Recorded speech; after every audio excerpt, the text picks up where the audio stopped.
Welcome, everybody. Good morning. Happy Sunday. So glad that you all could make it. This is Buddhist Center, and today we're talking about Lama Tsongkhapa's great treatise on the stage of the path to enlightenment, and specifically the section on the teaching shared in common with beings of medium capacity. We just entered into the door of that section and discussed a little bit about what renunciation is and why would one want to definitely emerge from cyclic existence, and what's the problem with cyclic existence. And now we're going to take kind of a deeper look into the that question, what is wrong with cyclic existence. And that's exactly what Tsongkhapa does. He gives us kind of a cursory idea around what we're about to get into and says, hey, we just talked about the lower realms of cyclic existence and what we would need to do to attain high status and so forth. But let's talk a little bit about what high status, let's talk a little bit about what the higher realms of cyclic existence include as well in terms of suffering. And once you are truly educated in relation to those things, you will not only want to emerge from the lower realms of cyclic existence, but you'll also want to definitely emerge from the higher realms of cyclic existence, and you'll produce the realization that is called renunciation. This is the section that we're in, and it's such a beautiful, beautiful section because it begins the discussion of true path. We know the teaching shared in common with beings of small capacity don't really discuss. They discuss things related to it, things that serve as the basis of kind of ripening paths related to true paths, and the arisal of the merit needed to be able to, understand it. Sure, but the actual true paths, the wisdom understanding of the suffering of cyclic existence related to pervasive compounded suffering, and the desire to definitely emerge from it, and the desire to emerge from that origin of suffering really doesn't occur at its total level until we get to the medium scope. So it's so beautiful that we've laid the groundwork, we've laid the foundation that we need in terms of understanding the teaching shared in common with beings of small capacity, and understanding that we need a good teacher, and we have this human basis that has all these conditions and so forth that allow us to practice Dharma, but it is fleeting. We will die. We understand death and impermanence. We have some ideas about the lower realms that we definitely don't want anything to do with. We want to have a higher realm rebirth. And we know that the Buddha is the most reliable guide that can teach us exactly how to get to our goals, because we know that the Buddha is omniscient. We establish the Buddha as a reliable guide. We establish the Buddha as someone who has all excellent qualities and has no negative qualities. And then learn about what the Buddha said is virtue and what is non-virtue. And if we engage in non-virtue, how to abandon it. And once we've set that incredible foundation, we can get into where we are now, the section on the teaching shared in common with beings of medium capacity, where we see those three higher trainings of ethics, concentration, and wisdom that lead us to a complete liberation. We have a liberation that's a mini liberation, that's not a real liberation, that could be named as it, a liberation from the lower realms in the small scope that we've already studied. But now we're going to talk about a real liberation, a liberation from all the forms of suffering, the 8 types of suffering, which we study first, then the 6 types of suffering, then 3 types of suffering, and so forth. And then we'll get into what the origin of those things actually are as we move down the road of the great treatise on the stages of the path to enlightenment, and all of the incredible topics that go in a very specific order that allow us to eventually become Buddhas, because that's the ultimate vehicle, the one vehicle approach that we study in terms of what all of these things are. They're either, pathways that begin to, say over there is the mountain, or, get us to the base of the mountain, and then, or the ones that get us to the top of the mountain. And they all, we have to start with, saying, okay, the mountain's over there. right? And start journeying. We have to start a journey from some point. And at the point where we start our journey from is right where we are, right at this moment in your mind is where we start our journey. So yes, Lorinda. You just have to enable screen share to do the 7 minutes. Fantastic. So let me enable screen share now so I don't forget. Oh, I do this every time, and then I don't know how to get out of that. And then I hope I don't close the Zoom. Didn't do it. That was great. I have to hit the side arrow. Multiple participant, you can share it up. Anyone else on the screen who wants to be funny could share a comic strip. I'm kidding. Please don't do that. But just joking. So anyway, that's the reason that we did what we did within the small scope to serve as a basis and a foundation for us to figure out how to actually be liberated from every single type of suffering. And now today we're going to begin with looking at the 8 types of suffering. I know that we talk about them over and over and over again all of the time. And I'm hoping that everyone could just like close their eyes right now and just say the 8, boom, but I know it's taken me a lot of years and hearing them and studying them and being pretty invested in this material to be able to do that. So it's always good that we can look at them and think about them, see how they really apply to our lives and so forth. And then that allows us to be able to, achieve some kind of a change within our mental continuum that we're trying to have occur. We're really trying to change our minds and make our minds operate in more kind of functional way in terms of functioning in a proper way, in a way that tallies with the reality of the way things actually are. We see them in such a distorted way that we actually change our perspective by studying these things, and that change in our perspective changes our actual experience of our whole world. So before we change the experience of our whole world in a complete way and arrive at Buddhahood, we have to do certain things. And what we'll go do today is hear about some Dharma. We'll hear about some techniques. We'll hear about some things that we will need to do or think about in order to make that complete transformation into Buddhahood take place.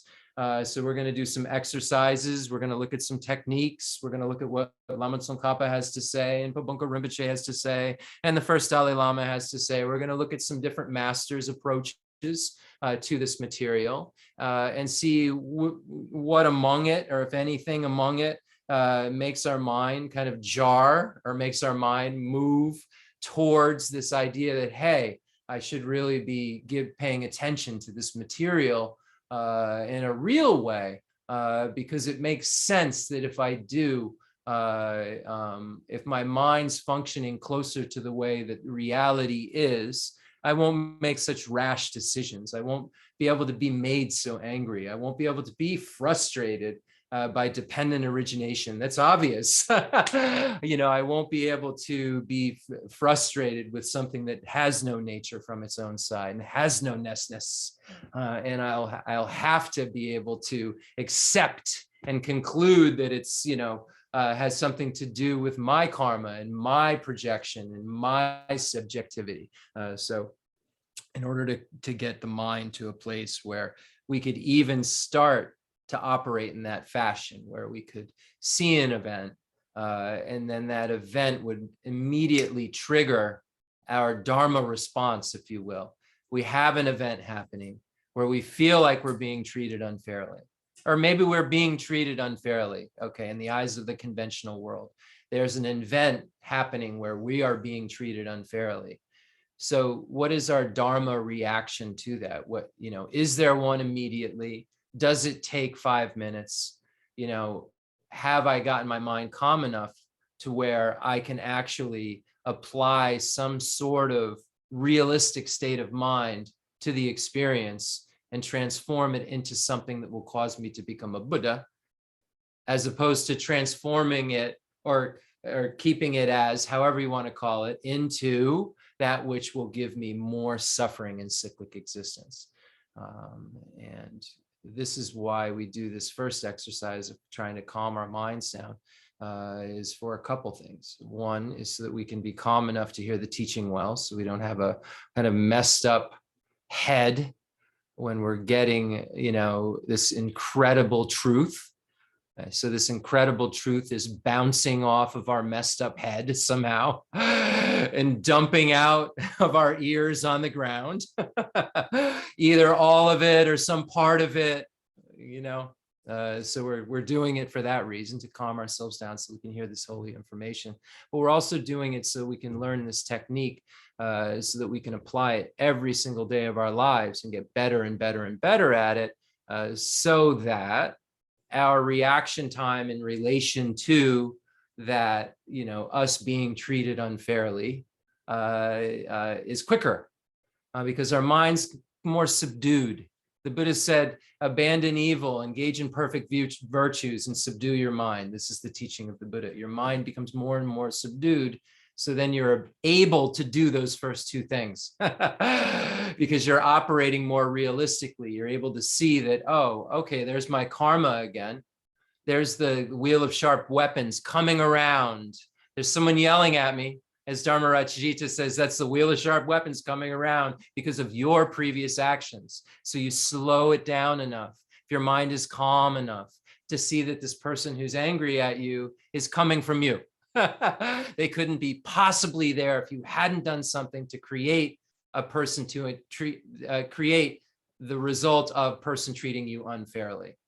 So the wheel of sharp weapons are coming around. So your mind's now calmer and seeing that this circumstances has been brought on by something that you've done like it, something concordant to it, something bad you've done like it, maybe even smaller or maybe bigger, and it's an offshoot that there's going to be a million of them, but something like it you've done.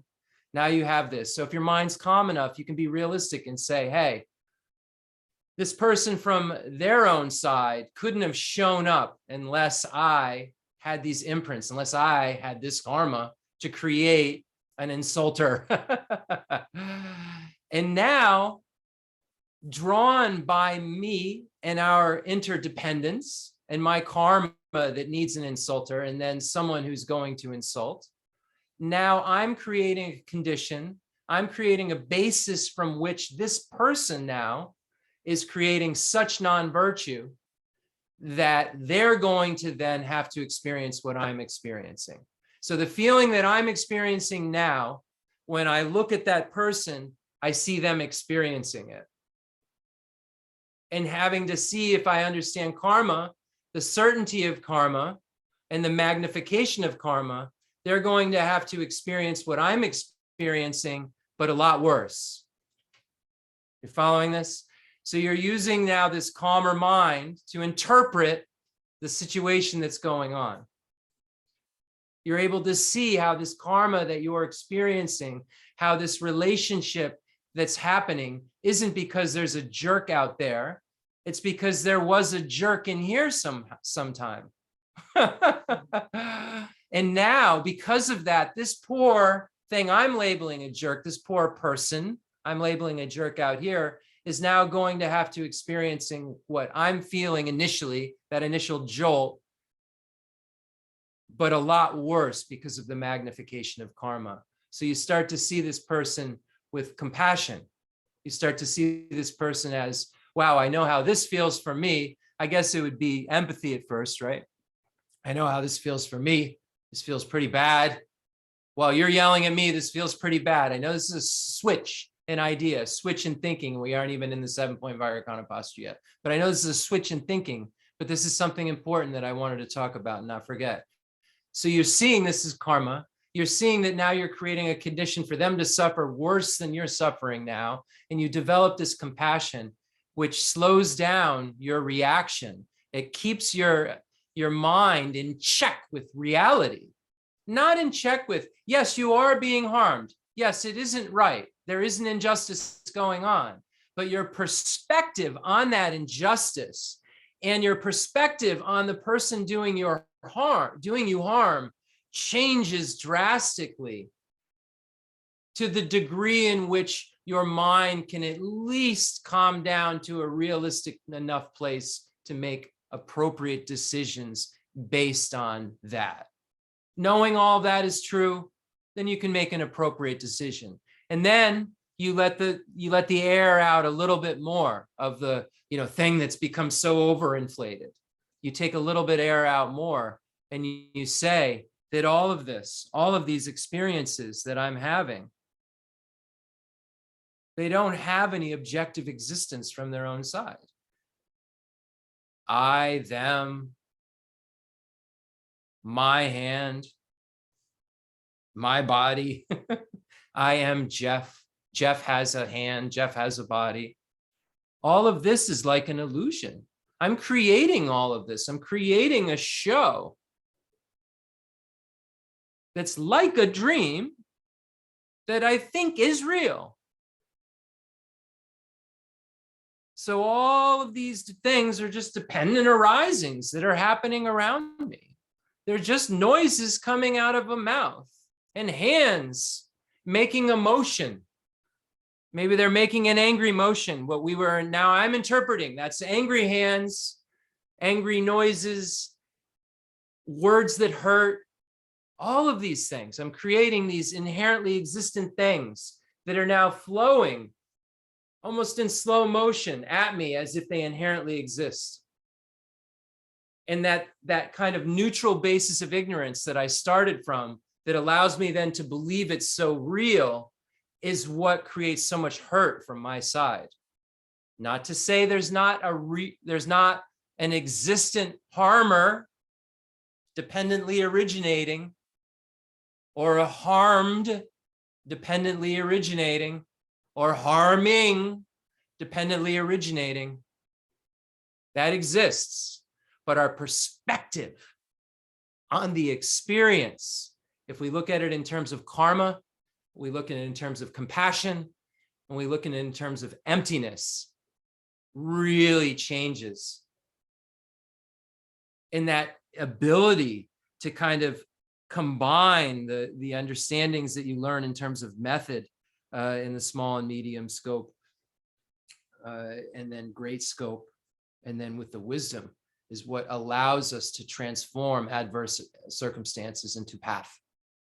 It's what allows us to, figure out, a yogi could figure out in a moment exactly, how mentally to handle, every situation, and then react accordingly. I heard Jeffrey Hopkins say that doesn't mean that you aren't going to, you have a fight or flight syndrome, doesn't mean you're not going to flight or fight, but you're really going to have a perspective that's a lot different than it would be if it was influenced by anger, or influenced by attachment, or influenced by, if you can really, really do it well, ignorance, grasps at things as being objectively existent, inherently existent, intrinsically existent. Doesn't understand that they're only subjectively existent because of mere imputation. Because of this labeling that brings them into existence, and they do exist as this or that, but have no ness from their own side that we can find anywhere at an ultimate level with an ultimate analysis. Okay, so let's get into the 7-point Vairakana posture. We all know what that is, so I'm not going to go over that again and again. And if you don't know what it is, you can look it up on like 70 other videos that you could find or so on YouTube, where it's explained very clearly. We get into the 7-point Vairakana posture, and let's calm our minds down a little bit. Let's get our minds to a more realistic place where we don't have this attachment to things we think are good and this aversion to things that we think are bad. And we can start to dull down this state of ignorance that we just abide in, where we just see everything just appears to us to have this pure, kind of solid, kind of out there inherent existence that is exactly what I think it is. We can kind of like start to chop down the root of that very poisonous tree. So let's get our minds a little bit calmer. And the way we're going to do that is we're going to do the same thing we always do. We're going to use the focal object of breathing in and out and counting of the breath, and the focal object of the front generation form of Buddha Shakyamuni, about thumb size, eye height or so, imagining though from our mind. We're not trying to hallucinate Buddha Shakyamuni in the space in front of us. We're doing this with our mind. Our meditation is going on with our mental consciousness. So now we're breathing in, filling our lungs and our diaphragm in a very natural way. We're not forcing it, but we're not trying to do it so slowly that we feel as though we're drowning. We're breathing in, filling our lungs and our diaphragm, turning that breath around very, very gently in a natural fashion, and then breathing out, exhaling all the way, and then counting. You're doing all of this breathing through the nose. 7-point Vairocana posture, of course, has your mouth in a position where you're not breathing through your mouth. You're breathing through your nose, unless you have some sort of congestion or something that is a barrier to you being able to do that. Then adapt. Of course, we always have to adapt and do whatever we can in our practice. Just keep practicing. That's the main point. Do whatever we have to do to adapt. So we're going to breathe in and out, and we're going to count the breath, and we're going to imagine in our mind Buddha Shakyamuni in the front generation, as I said, eye height, size of our thumb, beautiful, radiant, glowing, but static, radiantly static, not moving or animated. So we're going to do that now for a moment or so, try to get our minds calmer, focal object again, breathing in and out, counting of the breath, and Buddha Shakyamuni in the front generation form, about thumb size, eye height. And Buddha Shakyamuni, if anyone who's on any of the other platforms that's not aware, is right behind me above my head, where His Holiness, the 14th Dalai Lama's picture is right below. So that's the image that we're imagining. So, so nice to see all of you. And let's, in the 7-point Vairocana posture, focus on the breath. And let's try to stop any kind of mental wandering, kind of any scatteredness that'll go on in our mind, or any dullness that'll go on in our mind. We need a mind that's very steady, and a mind that's very, very clear, very, very, very focused. So we're going to use mindfulness and introspection to make sure that's what's occurring. Again, spine the mind is the introspection that's watching to make sure that the focal object of the breathing in and out and the counting in Buddha Shakyamuni are the only things that are going on, and there's no kind of scattering that's happening, no kind of sleepiness that's kind of happening. Either any kind of sleepiness or dullness or any kind of scattering that happens, introspection will catch it, the spine, the mind catches it, and now the spine, the mind, there's an alert that goes off, and mindfulness then brings the object back, brings it back to the focal object of the bringing in and out, the counting, and Buddha Shakyamuni. Okay, thank you.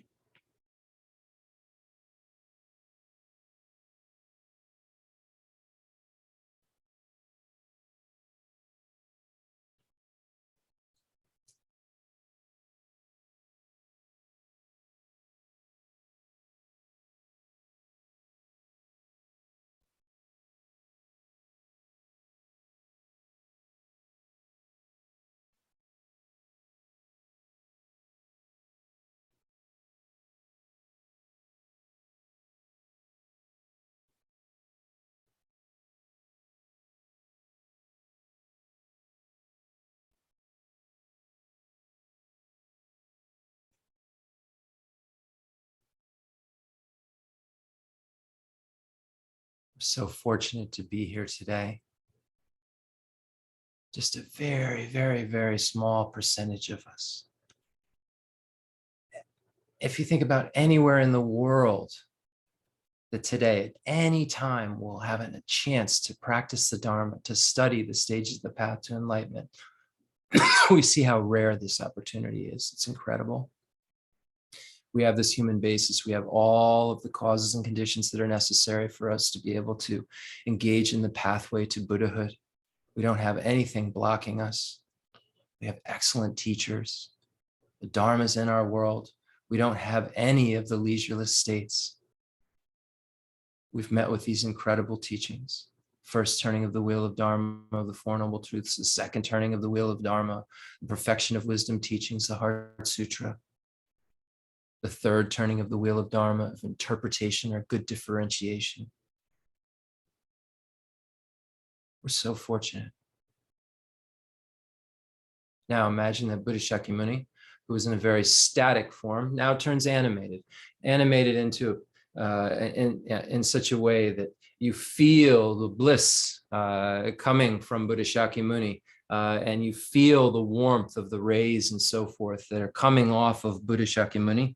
Buddha Shakyamuni, it seems as though he's about to erupt with bliss. You feel this happiness that's occurring because of the fact that we're here today, that we're engaging in the pathways that Buddha Shakyamuni came to this world so kindly to show us, came to show us how to get rid of the afflictive obstructions, the obstructions to omniscience, and showed us the pathway to the place of the freedom of liberation in the highest way of Buddhahood. So fortunate. And we're doing exactly what we need to do in order to achieve the goal that Buddha has in store for us. So imagine now that Buddha Shakyamuni's bliss explodes into the entire merit field, into the space in front of you. The entire merit field has been contained this entire time by Buddha Shakyamuni. And you imagine now you suddenly see all the holy gurus, Buddhas, and Bodhisattvas into the space in front of you. You see Kensur Geshe Wandak there, so happy. So many Sundays, Sunday after Sunday after Sunday, we would sit and we would hear Kensur Geshe Wandak say, understand there are persons of three capacities, small, medium, and great. I shall write clearly to identify their characteristics. And imagine that Kensur Geshe Wandak is right there now in the space in front of you. So happy that we're engaging in the same exact practices that he told us to engage in. We're studying the same exact texts that he told us to study. And imagine how happy that would make him, and imagine him just smiling there in that way that he used to smile, so happy, right there in the space in front of us. Now imagine His Holiness the Dalai Lama, so fortunate to have His Holiness in this world. May His Holiness live so many more years. It's like the true light for a world of darkness. One among it's a very small number of beings who can really exude that kind of love, that kind of compassion, who can bring that kind of happiness to everyone around him. Very few beings in the world can bring that. And we have His Holiness in the world. We're so fortunate. Imagine His Holiness the Dalai Lama in the space in front of you, smiling, so happy, giggling. Right there, imagining Geshe Gompo, imagining Geshe Dorje Damdu, imagining Demolocha Rinpoche, and imagining again Gyatso, Kensur Rinpoche, imagining Umzala Geshe Aga, and imagining Geshe Mala Tenzin Ladrinla, imagining Jeffrey Hopkins and Lama Allen Wallace, and imagining Ani Tupten Chodron, all these holy beings that have been so kind to spend so much time to make sure that we could understand the Dharma. They studied so hard, spent so many hours translating and teaching and in going through so many difficult tasks so that we could understand the Dharma more. Imagining any of these holy beings, Lama Zopa Rinpoche, who just passed from our world. Another light has gone off, but he did so many good things. Just really inspired so many students. So much more Dharma is all over the world because of Lama Zopa Rinpoche. He's smiling and so happy that we're engaging in the same practices that he came into the world to show people about. We're doing it. Shadow Rinpoche. Now imagining the beings of the extensive deeds lineage passed down from Buddha Shakyamuni to Maitreya and Asanga and Vasubandhu and Dignaga and Dharma Kirti and Vamukta Sena and Hari Bhadra and Guna Prabha and Shakya Prabha and Lama Salimpa and Lord Atisha, imagining all those holy beings there and the beings of the profound view lineage passed down from Buddha Shakyamuni to Manjushri and Arya Nagarjuna and Buddha Palita and Arya Deva and Chandrakirti and Shanti Deva, all these incredible masters who we can understand emptiness because of. Baba Vega and Chandarashita, Kamala Shila, all these incredible masters that we're so connected to. The extensive deeds lineage and the profound view lineage allow us to understand the grounds and the paths and the ethics and the logic and reasoning and so forth, as well as the emptiness of all of it. So when we combine the profound view and the extensive deeds lineage, we see that. And then we see the lineage of blessings passed down we see Lord Vajradhara and Saraha and Matripa and Tilopa and Naropa, Lotsawa, Marpa and Milarepa and Gampopa. Understand the emptiness of the mind, pure view. Now imagining Lord Atisha passing the lineage of the Lamrim down to Drontompa and all of the 3 Kadampa lineages, those old Kadampa masters, those 3 levels. We're so fortunate we're connected to them. Imagining the holy beings of the Nyingma Sakya, Galup, and Kaju. Imagining beings like Padmasambhava and Sakya Pandita and the Karmapas and Lama Tsongkhapa and Kirtup J and Joseph J. Imagining Basu Chuji Jetson and Jayan Sheba and Gonchu Jupi Wambo, Janja Ruby Dorje, 7th Dalai Lama, Penchen Sanandrapa. Imagining all of these holy beings. We're so fortunate. All the beings of the highest Yoga Tantra, Performance Tantra, and Action Tantra, all the beings of the 35 Buddhas, such powerful objects of purification. We're so fortunate that we're connected to these beings. Khenso Geshe Wanda gave us so many teachings on the 35 Buddhas, gave us so many initiations. His Holiness the Dalai Lama gives so many initiations. We're so fortunate to be connected to not only powerful basis of purification, but the Vajrayana vehicle, which is the quickest way, the most direct way, the highest way, the most fortunate door that one could enter to get to Buddhahood, the quickest way. And we have these Vajrayana teachings because of these holy beings that are in our world, and because we're in a world now where the holy teachings of the Tantrayana are, and not all times. When we look at times, beginningless time, and in the future, 100 years, 1,000 years, 1,000,000 years, and so forth, various Buddhas will come. And not all Buddhas will teach Tantra, and we have the influence of that in our practice now because of this integrated path that Lord Atisha and so many of these holy masters have been able to show us. And we're so fortunate, imagining all the protector deities in the space in front of us, the small, medium, and great scope protectors, imagining Vaishravana and Dharma Raja, Kalaputra, Mahakala, Palden Lama, all the Dharmapalas, imagining them all there. So now we have all the holy beings, all the Gurus, Buddhas, and Bodhisattvas in the space in front of us. We have all the Nalanda Pandits, we have all the deities and so forth.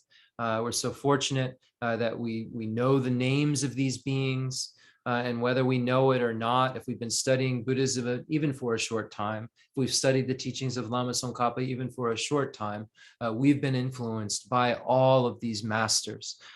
Because Lama Tsongkhapa, of course, is the founder of our tradition, but Lama Tsongkhapa is the founder of a tradition, and Lama Tsongkhapa had teachers. He had the Kaju teachers, and he had Randawa, Sakya Randawa, as one of his root gurus. So we pay homage to all the incredible masters of Tibet and all the incredible masters of the Nalanda tradition, and every being that goes back from Khenso Geshe Wandak, in my case, and many of your cases, in an unbroken lineage, in unbroken pure lineage, all the way back to Buddha Shakyamuni, without distorting or perverting any of the teachings of Buddha Shakyamuni, and showing that we can really cut and rub these teachings and come to a final view with logic and reasoning, so that we can eventually get to a place of non-discursiveness.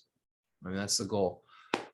So now, with that in mind, now we have the entire merit field in the space in front of us, all of these holy beings.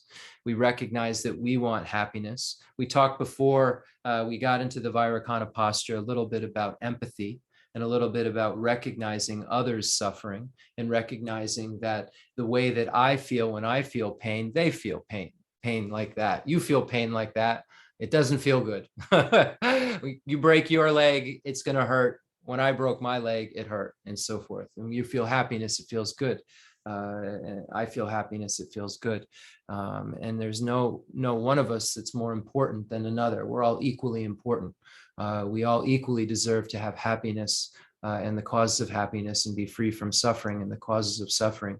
And all the holy gurus, Buddhas, and Bodhisattvas come to this world to show all sentient beings how to achieve a state of fearlessness and complete bliss. That's why all of these gurus, Buddhas, and Bodhisattvas, that's why all these holy beings come to our world, is to show each and every being in their own individual way, however they need to hear it, how to become a Buddha.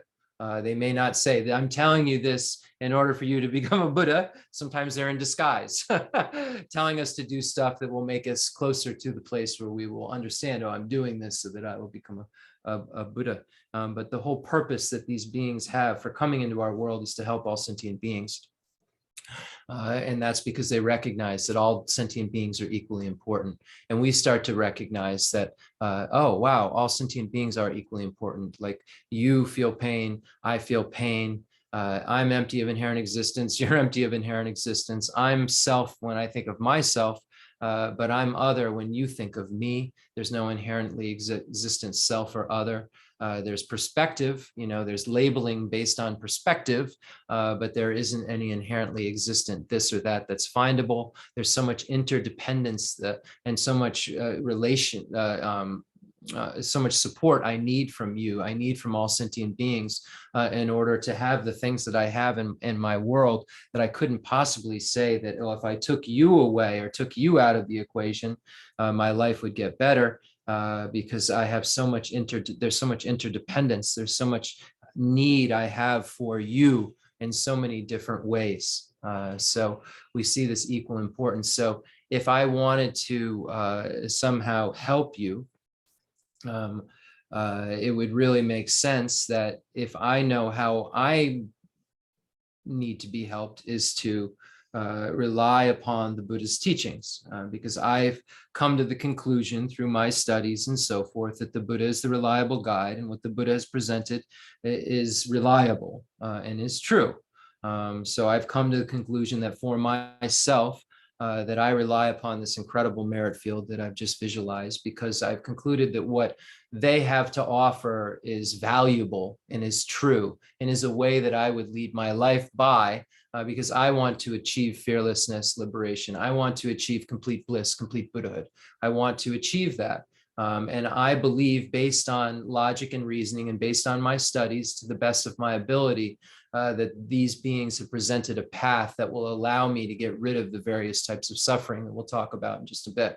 It'll allow me to get rid of that. Likewise, all sentient beings want to get rid of those same things I want to get rid of. We have this real commonality. And the Buddha has taught that in order for me to really achieve my full potential, and in order for me to not only achieve fearlessness, if I have renunciation and I have the right kind of wisdom, if I have the ripening path of renunciation, and I have the wisdom realizing emptiness, and I combine those two alone, yes, I can achieve a state of fearlessness. Yes, that's true. But I won't have achieved all of my own aims. I'll still have imprints of my negativities. I'll still have imprints left lingering around in my mind.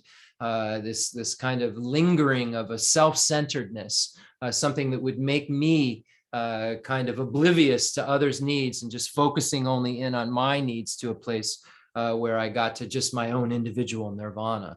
And it would be such a shallow place. It would allow for certain things to be removed, but not all the things that would need to be removed for me to reach my whole potential.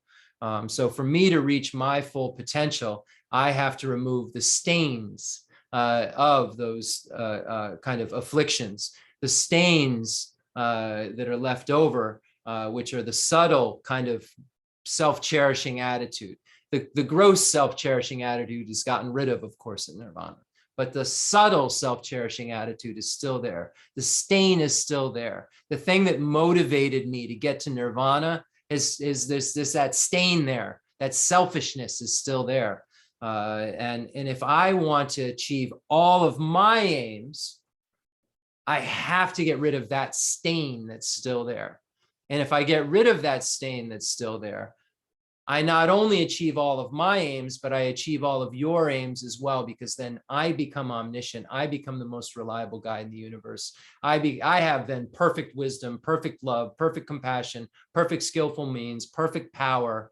And I will then relate to every single being in the universe in a wise way because of my omniscience. I'll be able to truly, truly benefit all sentient beings in a wise way. In order for me to do that, I have to put others' beings' needs before my own. I have to follow the bodhisattva path. Generating the mind that aspires to enlightenment is where I would enter into the bodhisattva path and become a bodhisattva. And that whole path would be focused on bringing sentient beings to a state of happiness. That whole path to a state where it's a complete freedom from suffering and a place of bliss. That whole path would be, focused on becoming more and more of a vessel or a vehicle to, be able to bring beings to that place of fearlessness and bliss. So I'm not a bodhisattva yet. But the way that I become a bodhisattva is to start to leave imprints in my mind, start to habituate my mind with the activities of a bodhisattva. We talk about practicing the 6 perfections. Yes, it's a bodhisattva who really practices the 6 perfections, but we practice practicing the 6 perfections. So here we're practicing bodhicitta, the mind that aspires to enlightenment. Okay, if we were bodhisattvas, if we had this incredible mind, if we had this mind that wanted to become a Buddha for the sake of all sentient beings, and we started to have more and more abilities, what would we do for sentient beings? Would we bring them cupcakes? No, we would bring them teachings. We would somehow get them to be able to understand the teachings that they would engage in themselves, because we know that that's all that a Buddha can do for anyone, is teach them what they need to do to help themselves. The Buddha can teach us what we need to do to help ourselves. This is an operation we perform on ourselves. This is something we have to do for ourselves. So we can then start to plant the seeds and put the causes in our mind and familiarize our mind with a state of mind that a being would have who would have more abilities to be able to reach more beings, to be able to teach more beings, to be able to help more beings liberate themselves, if that makes sense. So in order to help more beings liberate themselves, we're engaging in these exercises, and that's why we're doing it in the long run. So now imagine that you are like a bodhisattva now, who can go to different places. And imagine you're like the Buddha, who can go to, emanate a body to every single sentient being in the universe. Imagine just for a moment you're like that. Just to open your mind, make your mind a little bigger than it usually is. It's usually so close, thinking about yourself. What do I have to do? And what's my schedule like? What's on my calendar? And what's at 2? And what's at 6? You're like, open it up. What's on everyone's calendar? Open it up. Open your mind to a place that's so much bigger.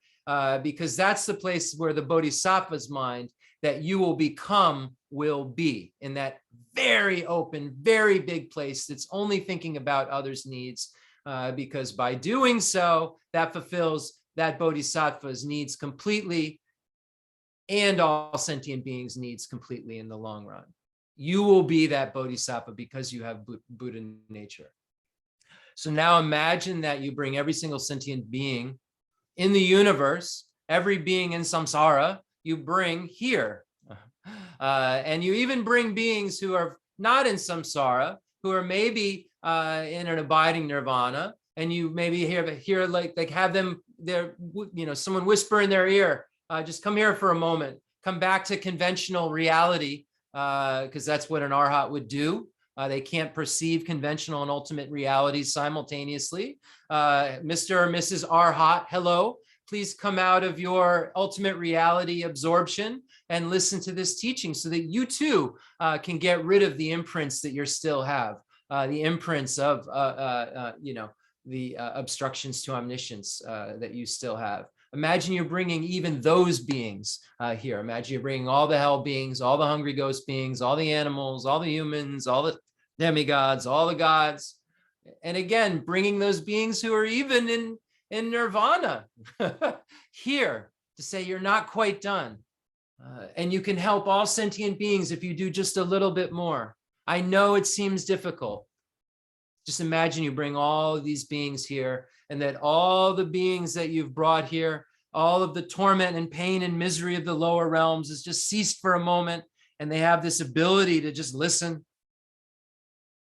And all of the sufferings that you're experienced in the higher realms cease for a moment, and everyone can listen. And all of the great amounts of just mundane bliss and happiness that are occurring in the higher realms stop for a moment so that those beings can listen. And again, that even those beings who are in a abiding nirvana can pop back into conventional reality and listen. And now that every kind of being there could possibly be is all here with us, because we want to connect to every being. We want to connect to all the Buddhas. We want to connect to all sentient beings so that we can become just like all the Buddhas and have the same realizations as all the Buddhas. We will have the same realizations as all the Buddhas. The Buddhas previously had minds just like ours, with adventitious defilements. But our mind that has adventitious defilements is empty of inherent existence. Our mind is in the nature of clear light and unsullied. It's not in the nature of defilements. Adventitious means they're added. They're something extra. They're not the nature of our mind. They just need to be removed with a path of wisdom, a liberating path, and with a ripening path of renunciation and bodhicitta, and some good accumulation of merit and purification. We can become Buddhas. So anyway, we imagine all of these beings are here, and all of the holy gurus, Buddhas, and Bodhisattvas are here. Every being that could possibly be here is here. And let's now recite the King of Aspiration prayers, just the 7-limb part to get started with the teaching, one of Rinpoche's favorite prayers. And I'll try to read it from the screen. It seems to work. Thank you so much, Lorinda, for sharing and for upping your skill set. And we're going to try to make it more and more interactive as well, if people are interested in that at some point, or we may have a separate. Anyway, I haven't announced this to Lorinda yet, so maybe I should. The King of Aspiration prayers. Samantabhadra's aspiration to good actions from the Ganda Vyuha chapter of the Avatamsaka Sutra. Hold on.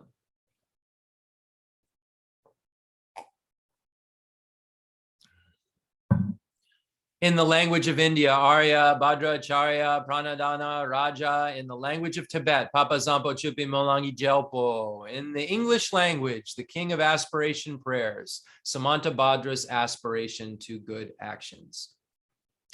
Translator's homage, homage to Manjushri, the youthful.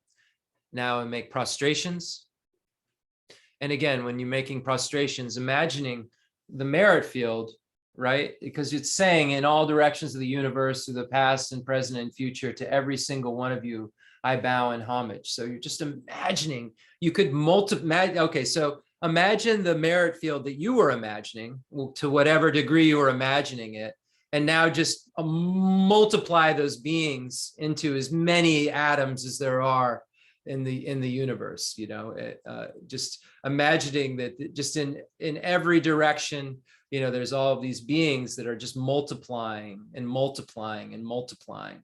And when you're making prostrations, your bodies are as many as there are atoms doing full prostrations in your mind, you know, and you are mentally imagining that your speech, you have as many tongues making homage as there are atoms in the universe, and as many minds, you know, mental possessors. You have as many minds as there are atoms in the universe, saying, oh, I pay homage to all the Buddhas, Gurus, Buddhas, and Bodhisattvas. So when we read these lines, that's what really it's referring to. You're bowing down with your body, speech, and mind, but you're doing so and you're imagining it in such a vast way that the objects of your homage are multiplied, and you doing the homage the homage itself is multiplied. And this increases the actual virtue that's going on. And you'll see this theme keep going on over and over and over again. You have the mantra for multiplying virtue. Om Sambhara Sambhara Bhimanasara Mahazo. Om Mara Mara Bhimanagara Mahazo. Om Sambhara Sambhara Bhimanasara Mahazo. Om Mara Mara Bhimanagara Mahazo. Om Sambhara Sambhara Bhimanasara Mahazo. Om Mara Mara Bhimanagara Mahazo. You have this mantra for multiplying virtue. It's said if you do it 3, sometimes 7 times, it'll make all of your virtues multiply. So there's this idea of getting the most out of each moment of your practice. It's the idea, because of death and impermanence, and because I want to become a Buddha as quickly as possible, I want to somehow fast track this. So the way that I can fast track this is to try to make my mind bigger, to try to make my merit bigger, to try to make my virtue bigger, and so forth. So we see this reoccurring theme. So you have the mantra for multiplying virtue. You have certain days on the calendar that are more virtuous because of karmic winds and so forth. You have when you're doing mental prostrations or you're doing physical prostrations, you're mentally doing something. You're imagining that you're physically, as many atoms as that exist when you're doing a physical prostration. And you're imagining as you get up, just real quickly, I'll only talk about prostration today, only limb. I know I talked a little bit about the others, but you want to always apply something much bigger than you normally would think to everything you're doing in your Buddhist practice. Because if your mind can become as big as the universe, your mind, can become omniscient, you're going to need, a bigger boat. You're going to need to do a little better. You're going to need to make your mind bigger. And the way that you do this is to start thinking in these bigger ways about, okay, multiplying my merit, multiplying my goodness, expanding my mind. So when you're making prostrations, you're doing so with your body, speech, and mind. And it is said that when the reason in Rinpoche's long life prayer, it's not a long life prayer. Rinpoche's supplication prayer, the reason it says is I cover as many atoms as on the ground as possible is because we find this in the Lamrim teachings, and that's why you make a full prostration, because it says that the more atoms on the ground that you can cover, the more times you'll be born as a universal monarch, something like this. But it's the more ground you actually cover, it says the more virtue you actually accumulate, just to put it in a simpler sense. So imagine if in your mind you could imagine you're doing that to as many atoms as there are in the universe, because our mind is what becomes enlightened. It's not our body. It's our mind. It's our mental consciousness that has then a yogic direct perception of emptiness and so forth. We're driving, the mental consciousness is what it gets bodhicitta, Buddha mind. Chitta is mind in Sanskrit. So it's our mental consciousness that we're really working on.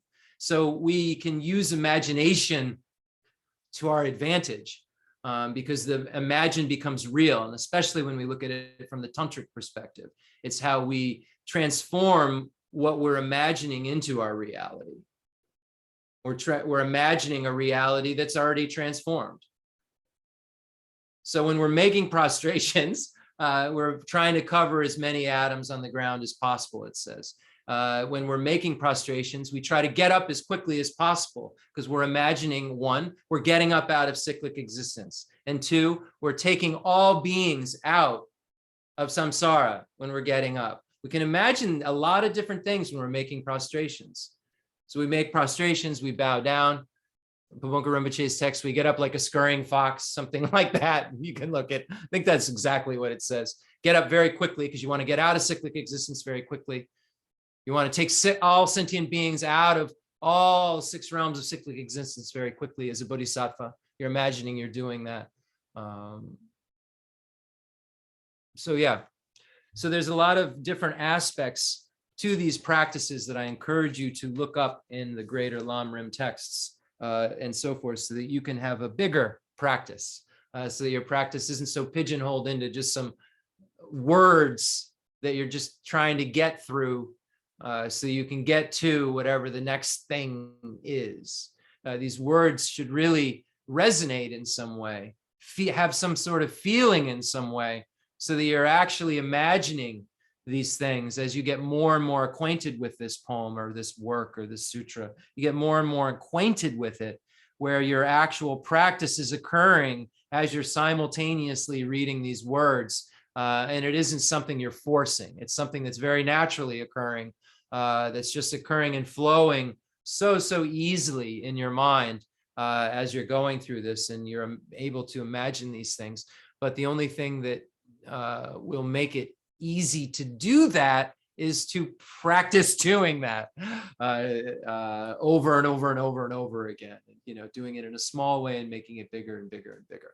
Okay, so that's about prostration, body, speech, and mind prostrations. Imagining as many of those body, speeches, and minds as you can, making those prostrations to as many objects of the merit field, as many beings as there are atoms, and then doing the same thing when you're making the offerings and you're confessing and so forth. So follow that trend where you're rejoicing, imagining if you have that many minds rejoicing in that many good things that are done by that many beings that did good things, holy and ordinary beings. Imagine how big then your mind's getting bigger and bigger, and is able to really spread to the entire universe like it will need to in order for you to help everyone. And that's what a reliable guide is. To all the Buddhas, the lions of the human race in all the directions of the universe, through past and present and future,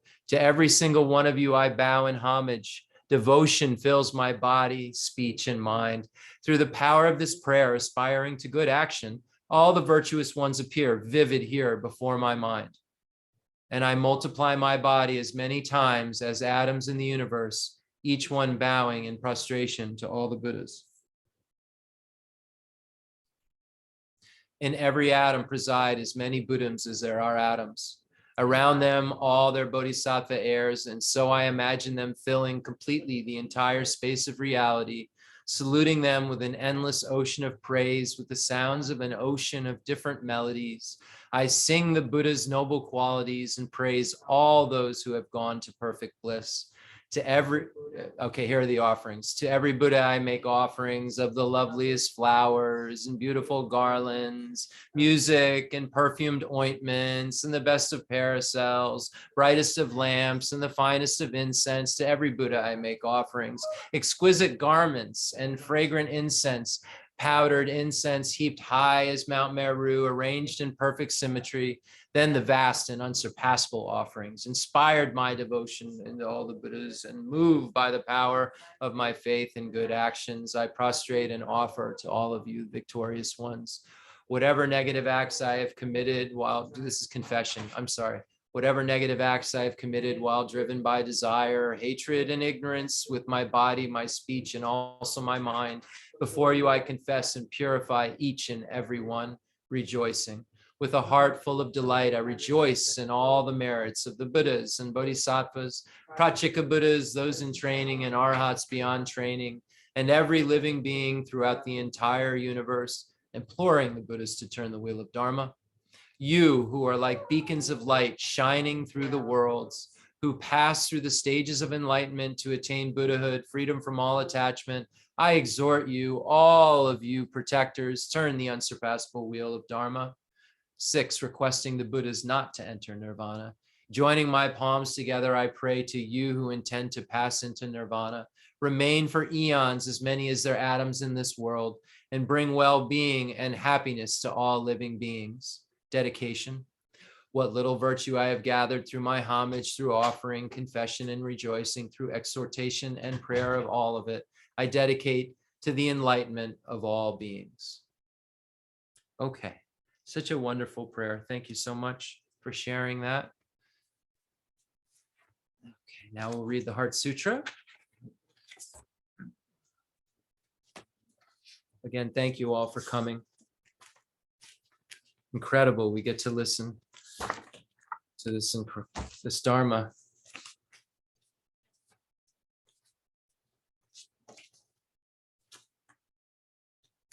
We're having some tough time because it's pouring rain out. So the dogs don't go out when it's pouring rain out, but the dogs need to go out.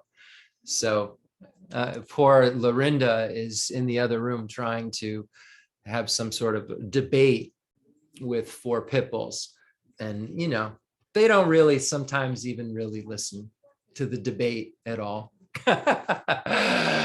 All right. So this, I almost said the source of all my good. That's not the text that I'm about to read. It's the Heart Sutra. So we know this is the second turning of the wheel of Dharma. Buddha Shakyamuni was so kind to teach the final view of emptiness, the definite view of emptiness, ultimate reality, the Madhyamika Prasangika view, the middle way consequence view of emptiness here at Vulture Peak Mountain in Rajagir at the second turning of the wheel of Dharma. First turning of the wheel of Dharma, of course, the Four Noble Truths. Second turning of the wheel of Dharma was the Heart Sutra. And this is the very condensed form of the Perfection of Wisdom Sutra. We know that it, summarizes everything contained in the big 100,000 verse Perfection of Wisdom Sutra, or the 20,000 or 8,000 verse Perfection of Wisdom Sutra. It really contains everything. The view of emptiness is the view of emptiness, the lack of inherent existence of all phenomena, the selflessness of all phenomena, the selflessness of phenomena, selflessness of person, lack of intrinsic existence, all of these words that we use to show what the nature of reality actually is the nature of reality is the lack of inherent existence because of the sign of dependent origination. So dependent origination shows us this causes and conditions and wholes and parts, and imputation shows this lack of an autonomous nature, shows us this lack of any kind of self-characteristics whatsoever, conventionally or ultimately of an object. And that's what this second turning of the wheel of Dharma gets at it, and is at an explicit level, and then implicitly goes over all of those 5 paths of accumulation, preparation, seeing, meditation, and no more learning, the 4 learners paths, and then the 5th path where there's nothing more to learn. You're all set, you're finished, you're a Buddha in the Mahayana sense when we look at the Mahayana 5 paths. If we look at it in terms of vehicles, just as a quite quick digression, in terms of vehicles, there's 3 vehicles. Hearers vehicles, solitary realizer vehicle, or Shravaka vehicle, Pratyeka vehicle in Sanskrit, and then the Mahayana vehicle, the great vehicle, Bodhisattva's vehicle. So if we were to say how many paths are there, if we're going to want to be literal, we'd say 15, because there's 5 for here, 5 for solitary realizers, and 5 for Mahayanists. So just as an aside, when we're trying to see how this could relate to, maybe the practitioners of the first turning of the wheel of Dharma, who we would say, would maybe be aiming only at an individual liberation, but they have to realize this emptiness. So how does that work? How does this all work together? So we would say that there are 5 paths of each of the 3 vehicles, making for 15 paths. But here, this is a Mahayana Sutra. So we usually talk in terms of the 5 paths. But when we investigate it more closely, we look at it in terms of, we look at the Abhisamalankara and we investigate perfection of wisdom more closely. We'll see that usually it's shown in terms of perfection vehicle as 15 paths, 3 for here, 3 for solitary realizer, and 3 for Mahayana. So implicitly, the Buddha taught those pathways in this sutra here. But what he implicitly taught, okay, so what was implicitly taught? Okay, so we just said the 5 paths. Those 5 paths are empty of inherent existence. So that really that shows you the entire teaching of the Heart Sutra, conventionally teaching the paths, but ultimately teaching the emptiness of the paths, if you will, the emptiness of all phenomena. Okay, so let's read the Heart Sutra with that slight digression. The Sutra of the Heart of Transcendent Knowledge. Thus have I heard. Once the Blessed One was dwelling in Rajagriha at Vulture Peak Mountain, together with a great gathering of the Sangha of monks and a great gathering of the Sangha of Bodhisattvas. At that time, the Blessed One entered the Samadhi that expresses the Dharma called profound illumination. And at the same time, noble Avalokiteshvara, the Bodhisattva Mahasattva, while practicing the profound Prajnaparamita, saw in this way. He saw the 5 skandhas to be empty of nature. Then through the power of the Buddha, Venerable Shariputra said to noble Avalokiteshvara, the Bodhisattva Mahasattva, how should a son or daughter of noble family train who wishes to practice a profound Prajnaparamita? Addressed in this way, noble Avalokiteshvara, the Bodhisattva Mahasattva, said to Venerable Shariputra, O Shariputra, a son or daughter of noble family who wishes to practice a profound Prajnaparamita should see in this way, seeing the 5 skandhas to be empty of nature. Form is emptiness. Emptiness also is form. Emptiness is no other than form. Form is no other than emptiness. In the same way, feeling, perception, formation, and consciousness are emptiness. Thus, Shariputra, all dharmas are emptiness. There are no characteristics. There is no birth and no cessation. There is no impurity and no purity. There is no decrease and no increase. Therefore, Shariputra, in emptiness, there is no form, no feeling, no perception, no formation, no consciousness, no eye, no ear, no nose, no tongue, no body, no mind, no appearance, no sound, no smell, no taste, no touch, no dharmas, no I dhatu up to no mind dhatu, no dhatu of dharmas, no mind consciousness dhatu, no ignorance, no end of ignorance up to no old age and death, no end of old age and death, no suffering, no origin of suffering, no cessation of suffering, no path, no wisdom, no attainment, and no non-attainment. Therefore, Shariputra, since the Bodhisattvas have no attainment, they abide by means of Prajnaparamita. Since there is no obscuration of mind, there is no fear. They transcend falsity and attain complete nirvana. All the Buddhas of the 3 times by means of Prajnaparamita fully awaken to unsurpassable, true, complete enlightenment. Therefore, the great mantra of Prajnaparamita, the mantra of great insight, the unsurpassed mantra, the unequaled mantra, the mantra that calms all suffering should be known as truth. Since there is no deception, the Prajnaparamita mantra is said in this way, Teata Om Gate Gate, Paragate, Parasangate, Bodhi Soha. Thus, Shariputra, the Bodhisattva Mahasattva, should train in the profound Prajnaparamita. Then the Blessed One arose from that samadhi and praised noble Avalokiteshvara, the Bodhisattva Mahasattva, saying, Good, good, O son of noble family. Thus it is, O son of noble family. Thus it is. One should practice the profound Prajnaparamita just as you have taught, and all the Tathagatas will rejoice. When the Blessed One had said this, Venerable Shariputra and noble Avalokiteshvara, the Bodhisattva Mahasattva, that whole assembly in the world with its gods, humans, asuras, and Gandharvas rejoiced and praised the words of the Blessed One.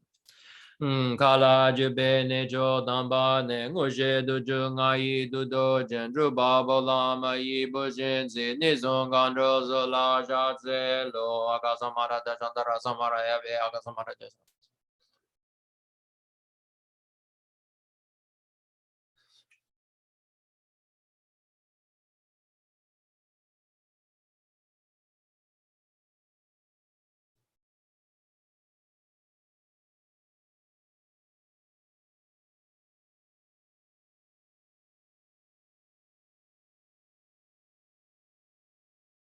Aga samara dashandara samara ya me deya don gate gate paragate parasangate buddhizo baba gonjo sunji gaye de bedoji loba doji mehoji shiwa doji dragi baje me de bejo danje je dingari zo gerin doja je shiwa da me de ne be jen dan drwa da dum ba dong jin bon zon zo doji da ji de jan dan da de le zo.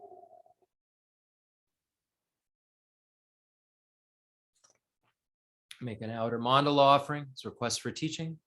The fundamental ground is scented with incense and strewn with flowers, adorned with Mount Meru, the 4 continents, the sun and the moon. I imagine this as a Buddha land and offer it. May all sentient beings enjoy this pure realm. Holy Lamas high, wrap the sky of your Dharma bodies in massive clouds of knowledge and love, and let them pour upon the earth of your disciples as we are ready, a shower of rain, the teachings deep and wide. I send forth this jeweled mandala to you, precious Guru.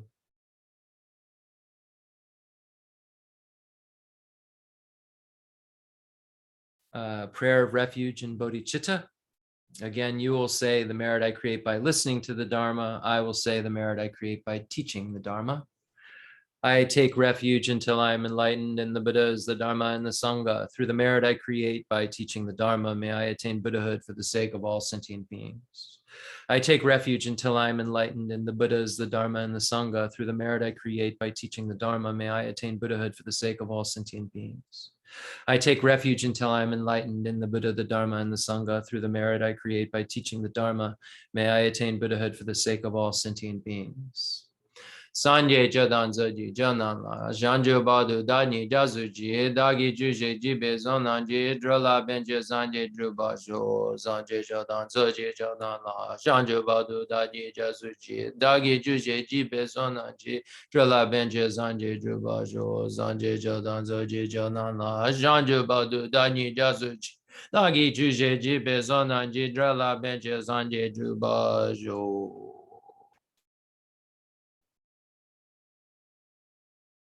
Enthused by great compassion, you taught the immaculate Dharma to dispel all perverted views. To you, the Buddha, Gautama, I pay homage. If you are attached to this life, you're not a spiritual practitioner.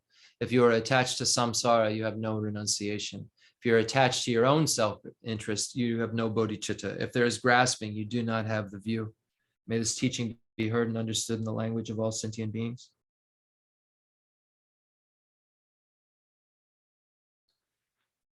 Okay. Hope everybody's great today. I don't know where everyone is on the map, but on our map, it's pouring rain, a little bit dreary. But then some people really love days when it rains and it's dreary. So we can see that the day doesn't have any inherent existence of awesome or terrible from its own side, because I'm sure if you were maybe 10 and just got a new bicycle yesterday and you're out just at the window looking out there because all you want to do is ride your bicycle, this day would be absolutely horrendous, right? This would be so terrible in your mind.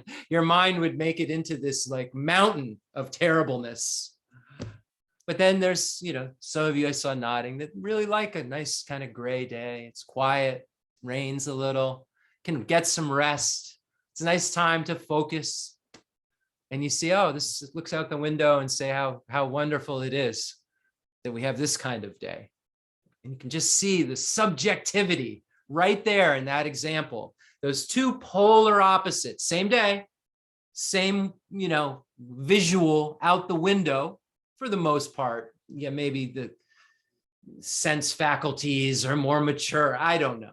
The same visual for the most part, same experience going out the window, but the subject is making so much decision about it that it can almost seem darker, visually darker, because of the way you're feeling mentally in terms of the mental consciousness, oh, I can't ride my bicycle, going back to the little kid. I can't ride my bicycle. It's so dreary. It's almost like when you have a dimmer on a light, it's almost like your mind can make it even a little bit drearier, can make it dimmer, they turn it a little darker than it actually is. Than someone who looks out the window and says, oh, it's raining, that's nice. April showers brings May flowers, right?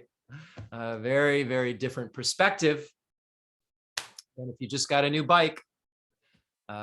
So we see that it doesn't have any objective existence from its own side, and nothing does. So it's our response to the things that we think do that gets us into so much trouble. So it's this think do that makes the response.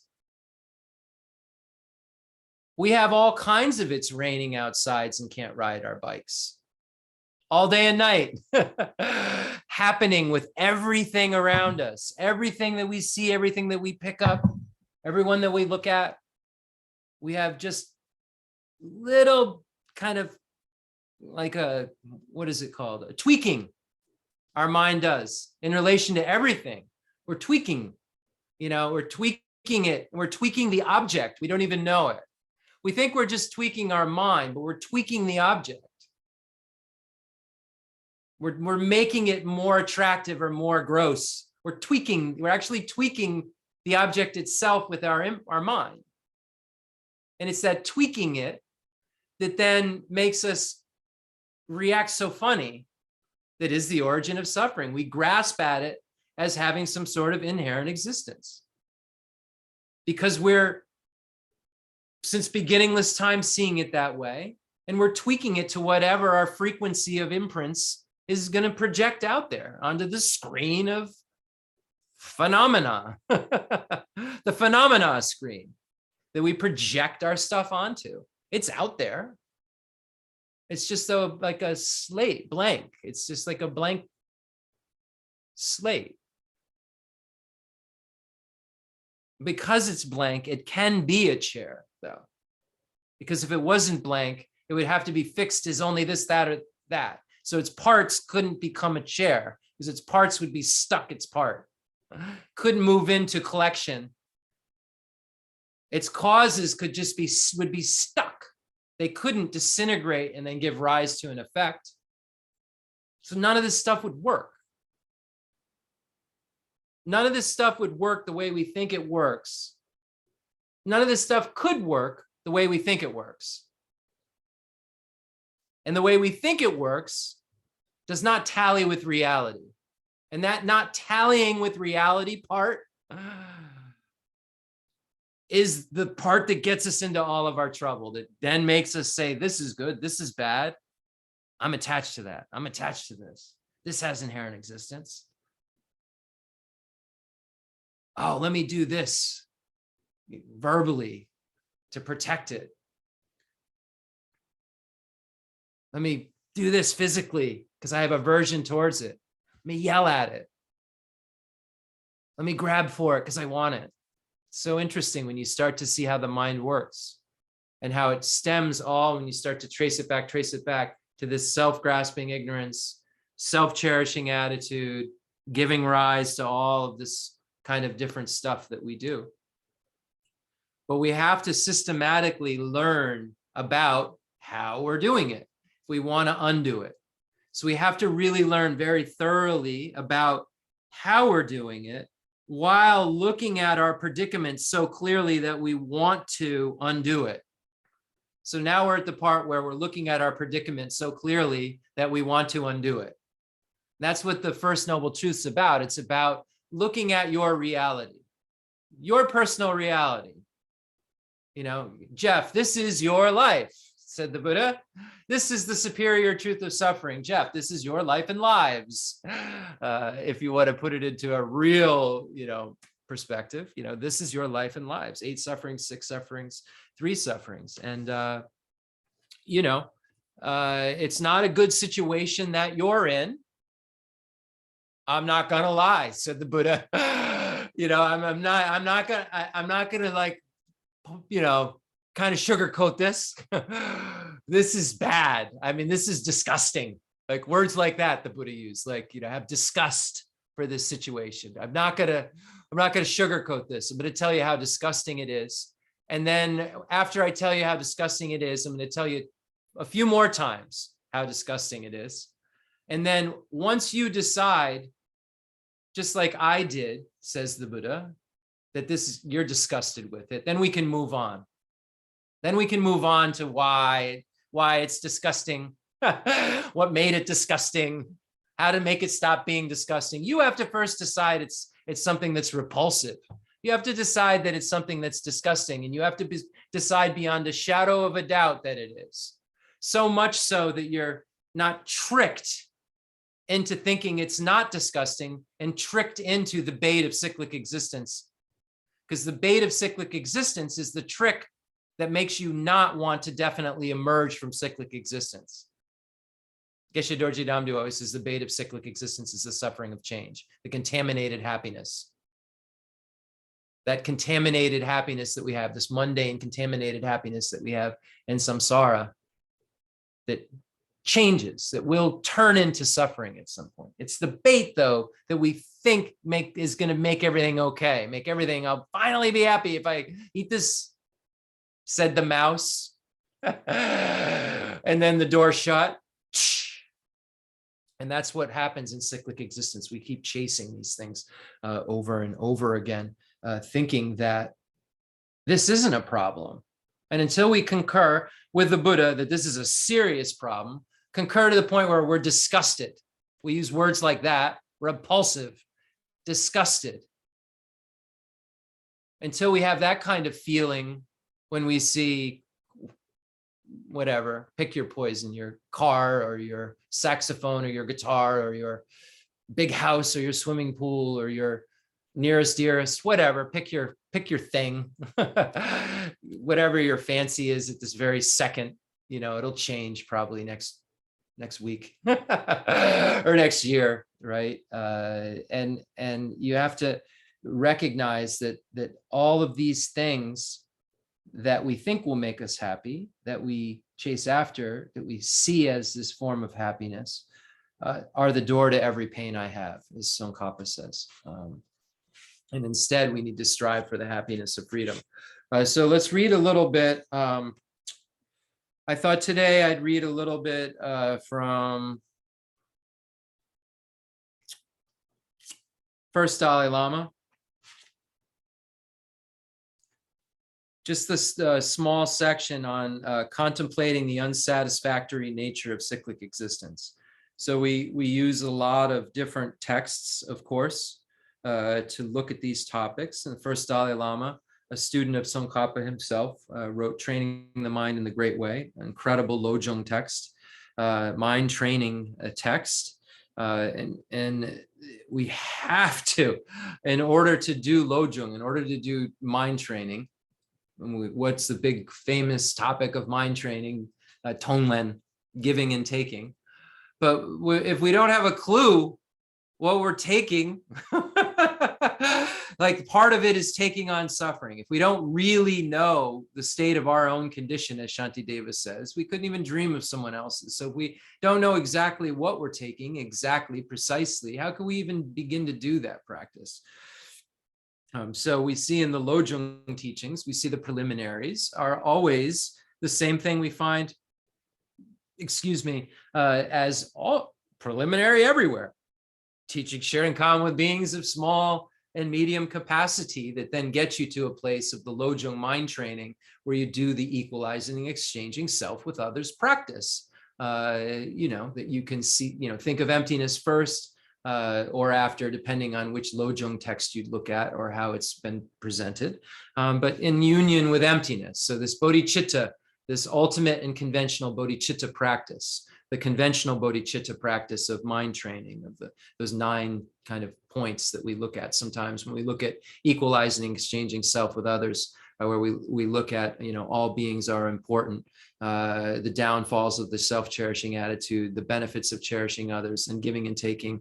We do the practice of, first, usually in this practice, we say the taking of suffering, and then the giving of happiness, and then the actual exchange of, our happiness for others, putting others' needs before our own, and then recognizing the great kindness of all because of the interdependence we have.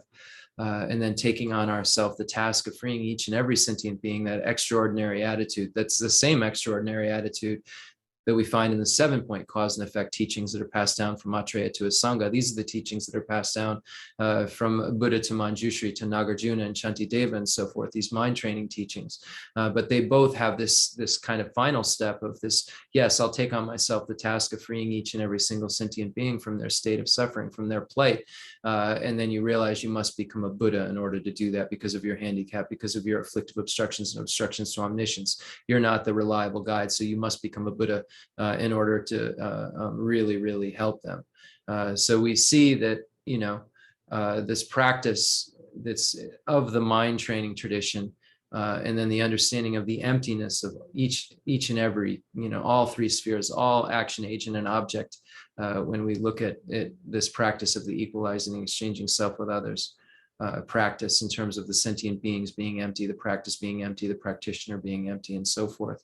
No matter what, any of these texts, we always see these preliminaries that are the same preliminaries that we find in the Lamrim Chemo, and the small scope and the medium scope. And then we not look at Nam Kapel's text, Mind Training Like the Rays of the Sun.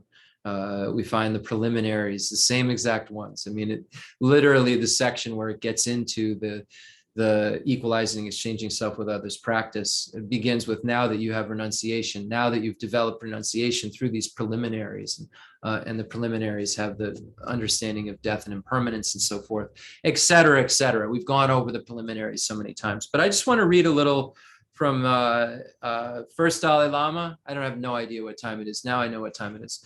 First Dalai Lama, a little bit. I wonder how long it would take.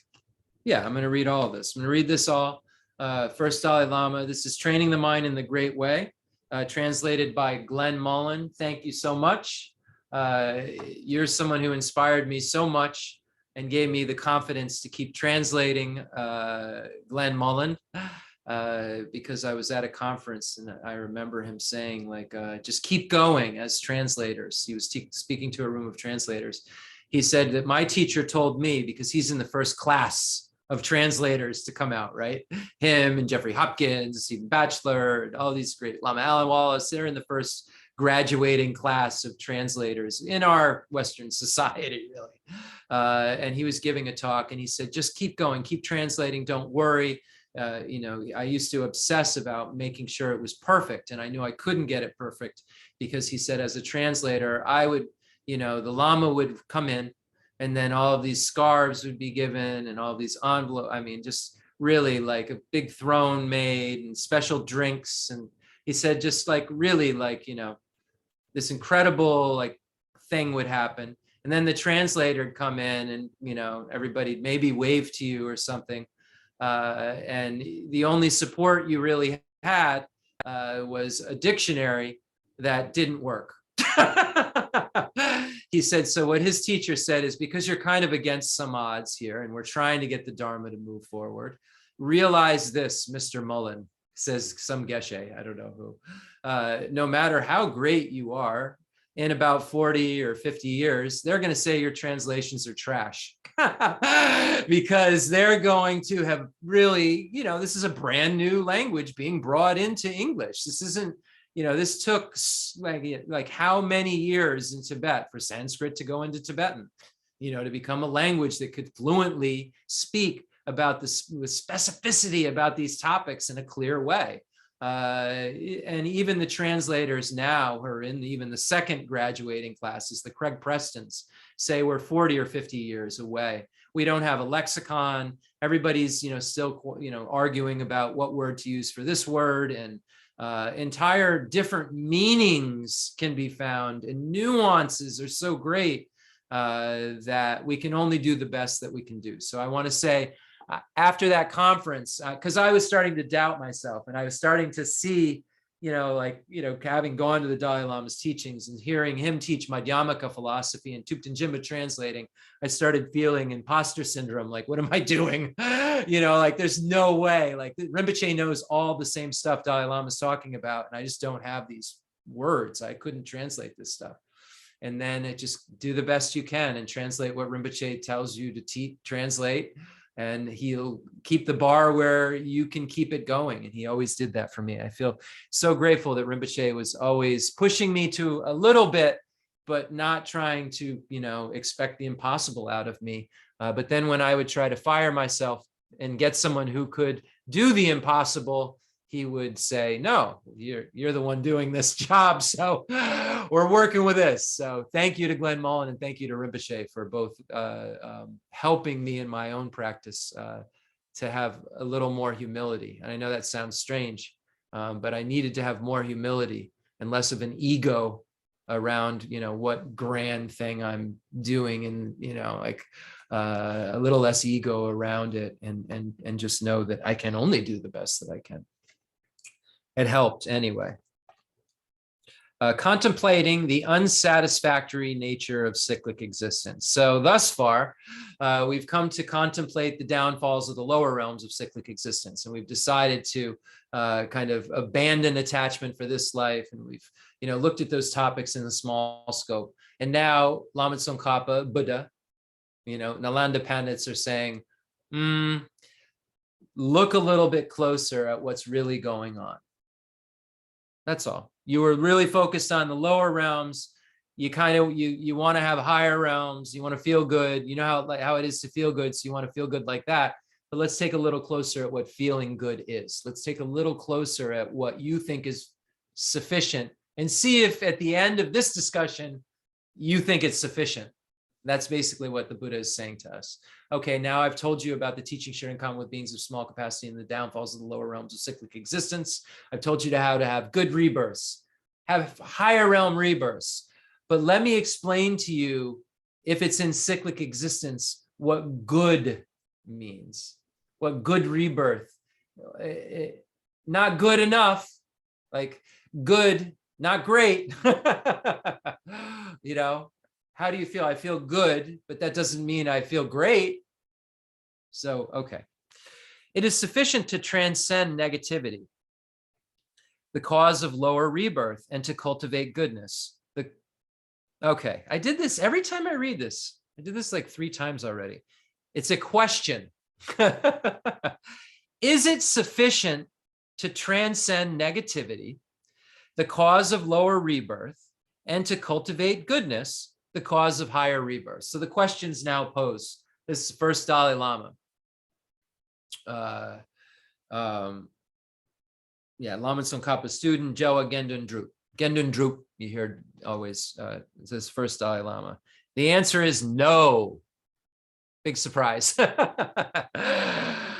This is not a sufficient achievement. So why not? Why is higher realm rebirth not sufficient? That's what we approach. That's the question that's being asked in the medium scope. The first small scope doesn't deal with that question. The small scope deals with why the lower realms are unacceptable.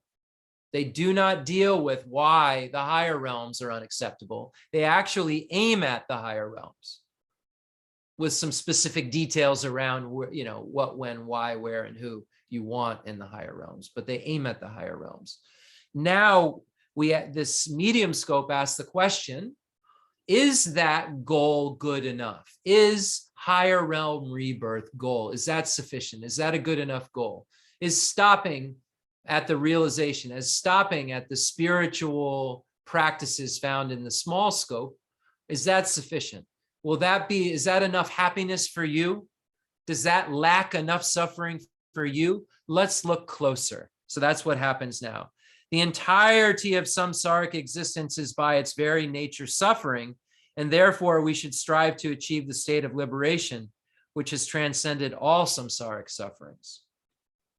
As for why it is said that all samsara is in the nature of suffering, we can see how this is true as regards to the lower realms by what was said earlier in the description of those realms. So this section is obviously, you know, they've already described the suffering of the lower realms. The first Dalai Lama did. This right before this, he went over the hell, hungry ghosts, and animals. So he said, we can see, it's obvious, those are pretty bad, right? The lower realms are bad. The animal realms, even you and I, everyone on the screen, think about it closely. Think about it thoroughly. You'll get it. The lower realms aren't good. He said, but we can see how this is regards to the lower realms as to what was said earlier. And even in the Lam Rim, if we're looking at it in terms of where we are in the Lam Rim, what we said earlier in the small scope. But it is equally true concerning the higher realms. So previously I said, I want the higher realms. Now you're telling me the higher realms are trash. What gives? Why? You give me a reason. What's the reason? You have to convince me of it. Contemplation of the suffering of the higher samsaric realms is discussed under 3 headings: the suffering of the human realm, the suffering of the asuras or demigods, and those of the gods or celestial beings. So we'll get to this in the Lamrim Chemo later, but it's not that long. So for auspicious reasons, we're going to read this section, contemplating the suffering of the human realm.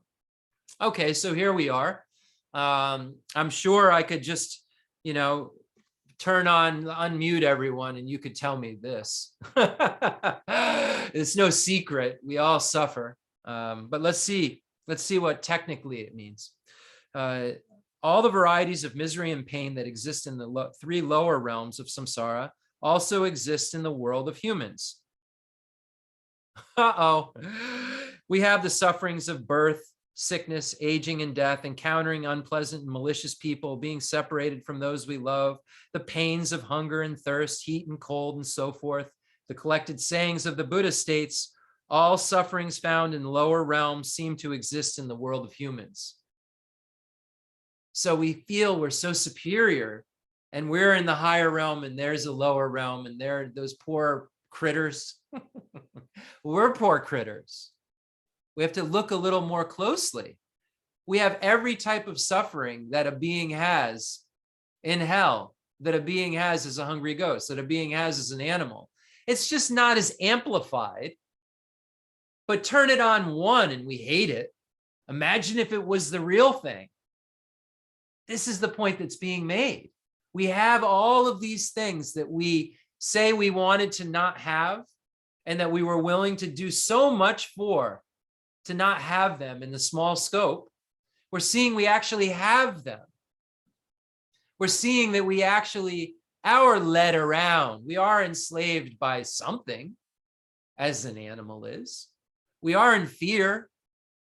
We're in fear of something. We're always in fear. Well, we have fears. Thirst and hunger, not getting what we want, being attached. Gets too hot. We know what that feels like. Gets too cold. We're freezing. We experience that, the experience that, we couldn't even bear to even imagine that they have in the lower realms. We experience it. It's just not on full volume. If we pay a little more attention, we'll say, well, wait a minute. I just said that I'm signing up for my whole spiritual path is going to be pointed at getting more things like this. And now I'm starting to see intellectually that this has the same pitfalls, just not as loud. But any volume whatsoever is unacceptable. As a hell being, very interesting. This becomes convincing. Tell me more.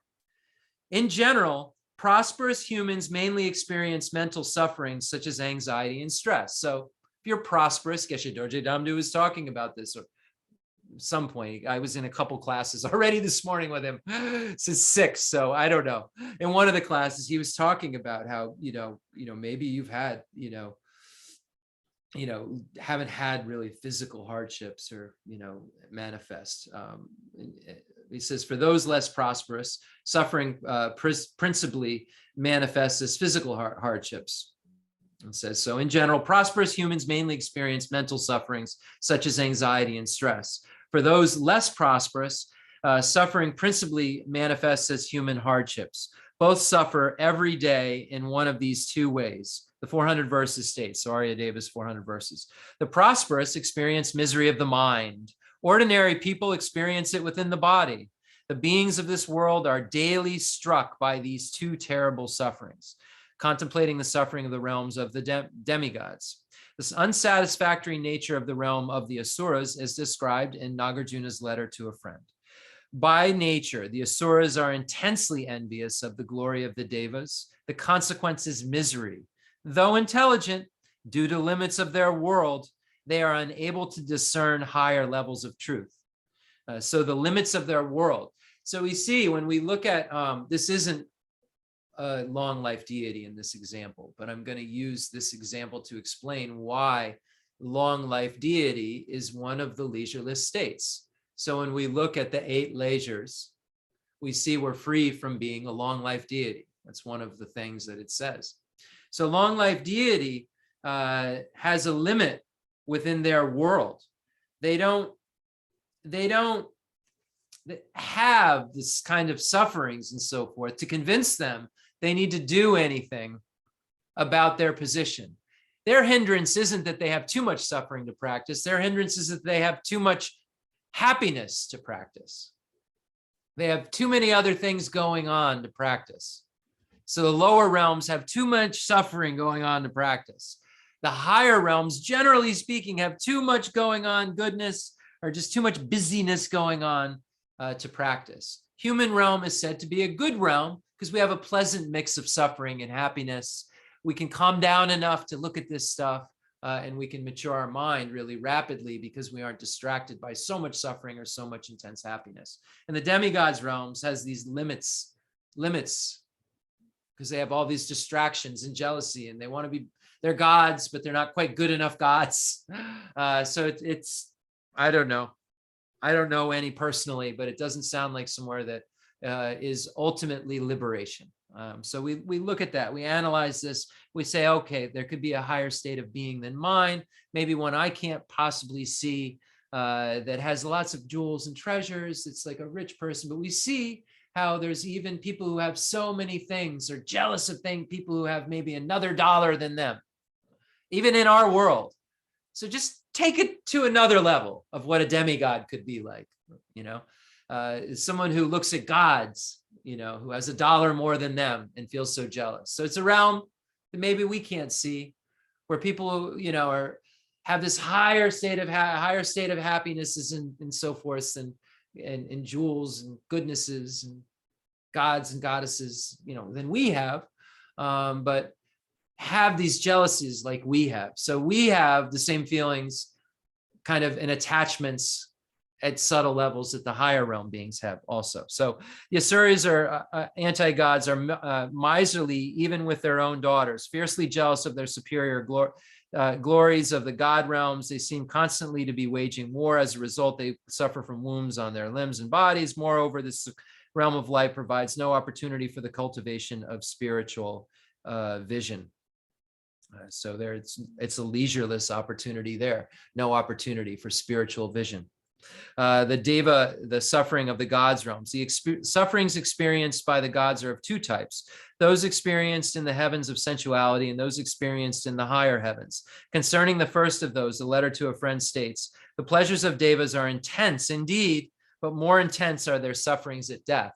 So a god who's in the highest position, so happy, so many sensual, wonderful, blissful objects, couldn't feel better in mundane ways, has to experience suffering greater than in hell, it says, when they die, because they know that they're going to switch. And that, I'm going to switch is an intense amount of suffering that they even experience. So everyone's kind of having little tastes of each other's realms at various volumes, if you will. So we have empathy for all the volumes. This is how we get more and more of it, and then it turns into love and compassion, and then the extraordinary attitude, and then bodhicitta, a mind that penetrates the universe. So it says the sufferings experienced by the gods are of two types: those experienced in the heavens of sensuality and those experienced in the higher heavens. Concerning the first of those, a letter to a friend states, the pleasures of the devas are intense indeed, but far more intense are their sufferings at death. As said here, even though the devas of the sensual heavens have great pleasures, the 5 sufferings that come to them as they approach their death are even greater. What are the 5? They watch the beauty of their skin fade, the flower garlands of their glory wither. And we know, we can see this. I see this happening with my own body in the human realm. I can think about this in a little broader perspective. I could be in a little bit more special, fancy place in a realm I can't see right now. My consciousness I could die and my consciousness could suddenly shift and I could feel that I'm in this realm. I could waste so much time. I could have all this happiness and I could have all these different goddesses or gods around me if I'm a goddess. I could have all this wonderful and merriment going on all around me. And then all of a sudden I start to experience these things, these types of suffering that I can relate to right now, that I'm having happening to my body right now. So we have to make this all very personal. It can't be dry. It has to be personal. We have to think about, oh, well, I'm withering. I know what that feels like to wither. I know what it feels like to reminisce about my, 20-year-old, I couldn't die if you couldn't kill me if you tried. That 20-year-old, you couldn't possibly kill me. To this body that's withering, that looks back on that and says, oh my. And then only looks forward to, oh, this is, now I have this decrepit back that they tell me won't get better. And, if there's not an operation, the MRI will always look this way and it will only deteriorate, So I'm starting to see, what I have in front of me, just like a God starts to see what they have in front of them. So I can relate to this. So what would it have been like if I had never tasted an ounce of suffering my whole life? What would it be like if, so say when I'm having the highest amount of pain physically, you're having whatever your pain is. We all have pain, mental pain, whatever your mental pain is, whatever your highest amount of physical pain is. Imagine if you've never experienced it before, and then just suddenly experienced it. I mean, that is the reality, that we are only going to be our moment of reality, if you will. And our moment of reality, we can relate to as we have our physical pain.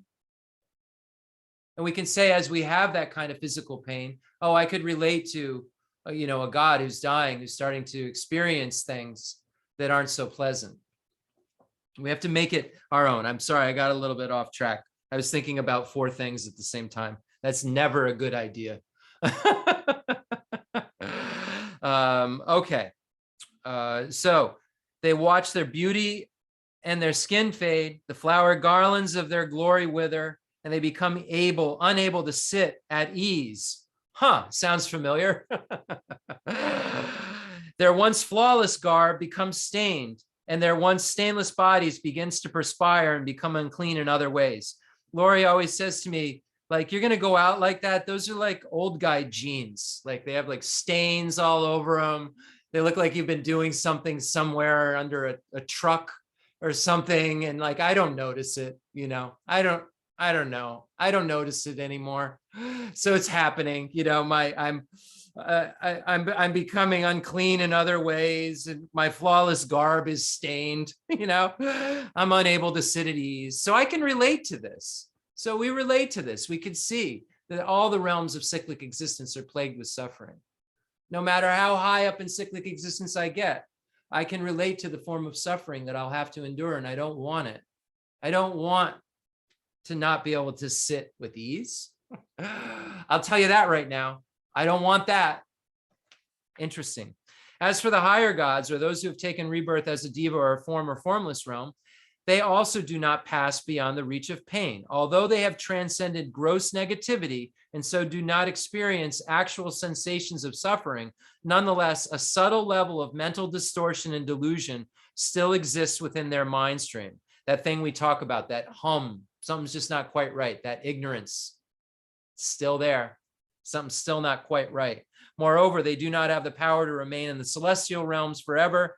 Sooner or later, they must die. And then they must reincarnate, possibly even into one of the 3 lower realms. Like an arrow shot in the sky, Rinpoche told us so much about karma. Very important. No matter where we are abiding, we're in a human. Death will come and nothing can stop it. We don't know when we're going to die. And the only thing that can help us is karma, is the Dharma. Because sooner or later, the karma that's holding us here will no longer have the power to hold us here. Just like an arrow shot into the sky, which falls back to earth. Once its throwing power is expended, when the karmic forces that threw them into the celestial realms have burned themselves out, these beings fall back into the lower realms of existence.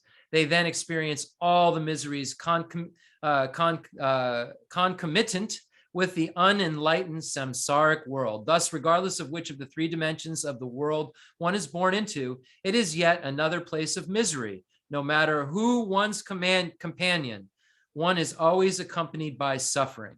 So no matter what your physical companions are, your companion for sure is always suffering. And no matter what possessions one may collect or what pleasures one may indulge in, they do not pass beyond the reach of dissatisfaction.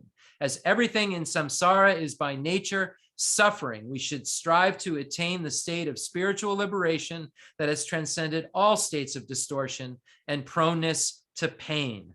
To transcend all states of samsaric imperfection and suffering, we must begin by recognizing the cause of this suffering. And what is this cause? It is twofold: contaminated karmic forces and the diluted nature of the mind. The latter is the principle of these two, and for when delusion is not present, the forces of karma are rendered impotent.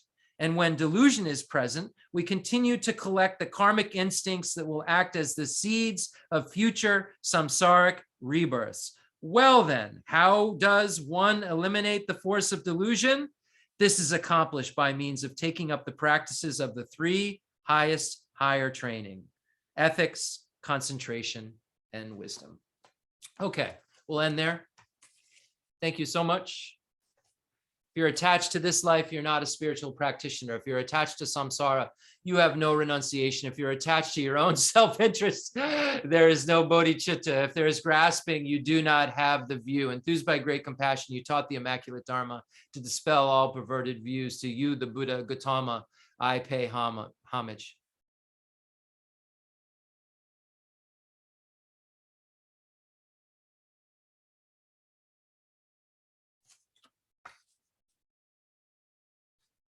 The one who transformed into a reliable guide, motivated by altruism to benefit sentient beings, the teacher, Sugata, and protector. To you, I make prostrations. Okay. So I know we're probably over. We're almost over. I always forget the time on my computer isn't the time. That's my excuse, and I'm sticking to it. In closing, today we won't, yeah, we will. 8 verses for training the mind by Geshe Langri Tamba, with the determination to accomplish the highest welfare of all sentient beings to surpass even a wish-granting jewel. I will learn to hold them as supremely dear. Whenever I associate with others, I will learn to think of myself as the lowest amongst all and respectively hold others to be supreme from the very depths of my heart. In all actions, I will learn to search into my mind, and as soon as a disturbing emotion arises, endangering myself and others, I will firmly face and avert it. I will learn to cherish ill-natured beings and those oppressed by strong misdeeds and sufferings, as if I had found a precious treasure difficult to find. When others out of jealousy treat me badly with abuse, slander, and so on, I will learn to take all loss and offer victory to them. When the one whom I benefited with great hope unreasonably hurts me very badly, I will learn to view that person as an excellent spiritual guide. In short, I will learn to offer to everyone, without exception, all help and happiness directly and indirectly, and respectfully take upon myself all the harm and suffering of my mothers. I will learn to keep all those practices undefiled by the stains of the 8 worldly concerns, and by understanding all phenomena as like illusion, be released from the bondage of attachment. Prayer for the flourishing of Lama Tsongkhapa's teachings.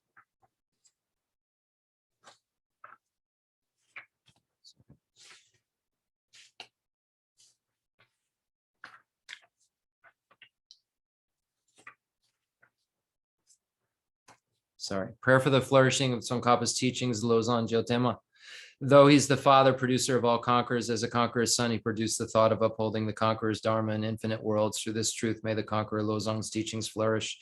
When in the presence of Buddha Indraketu, he made his vow, the conqueror and his offspring praised his powerful courage. Through this truth, may the conqueror Lozong's teachings flourish. That the lineage of pure view and conduct might spread, he offered a white crystal rosary to the sage who gave him a conch and prophesied. Through this truth, may the conqueror Lozong's teachings flourish. His pure view, free of eternity or destruction, his pure meditation cleansed of dark fading and fog, his pure conduct practiced according to the conqueror's orders. May the conqueror Lozong's teachings flourish. Learned, since he extensively sought out learning, reverend, rightly applied it to himself. Good, dedicating all for beings and doctrine. May the conqueror Lozong's teachings flourish.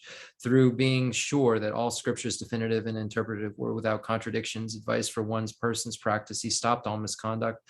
May the conqueror Lozong's teachings flourish. Listening to the explanations of the 3 Pitakas, realized teachings, practice of the 3 highest higher trainings, his skilled and accomplished life story is amazing. May the conqueror Lozong's teachings flourish. Outwardly calm and subdued by the hearer's conduct, inwardly trusting in the 2 stages practiced, he allied without clash the good paths of Sutra and Tantra. May the conqueror Lozong's teachings flourish. Combining voidness, explained as the causal vehicle, with great bliss achieved by method, the effect vehicle. Hard essence of 80,000 Dharma bundles. May the conqueror Lozong's teachings flourish. By the power of the ocean of oath-bound doctrine protectors, like the guardians of the 3 beings paths, the quick-acting Lord Vaishravana, Karmayana, and may the conqueror Lozong's teachings flourish. In short, by the lasting of glorious Guru's lives, by the earth being full of good, learned, reverend holders of the teaching, and by the increase of the power of its patrons, may the conqueror Lozong's teachings flourish. I will do the mandala offering, Thanksgiving mandala offering.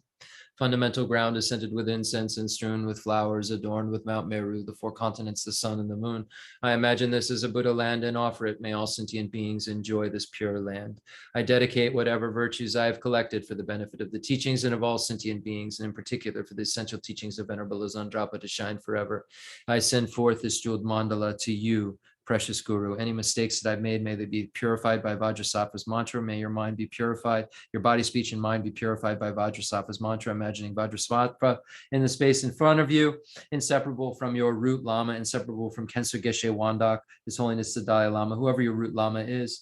I'm imagining Vajrasattva as inseparable from Khenso Geshe Wandak, and imagining light, rays, and nectars are coming down and showering down on myself and all sentient beings. Imagining white light, rays, and nectars are showering down, transforming ohms, purifying all sentient yours and all sentient beings' body. Red light, rays, and nectars are showering down and transforming into red Oz and purifying yours and all sentient beings' speech. And blue light, rays, and nectars are showering down on to yourself and all sentient beings and transforming into blue hums and purifying yours and all sentient beings' minds, purifying yours and all sentient beings' minds. So with this Vajrasattva mantra, may we receive this purification of our body, speech, and mind. Om benza sato samaya manubalaya benza sato zaino bajija dida me baba zuto gaya me baba zupo gaya me baba anurado me baba savazidi me praja savagama sucha me kitam shriyam guru hum ho bhagavan savadada gata benza mame munka benza baba maha samaya sapa ahom ve.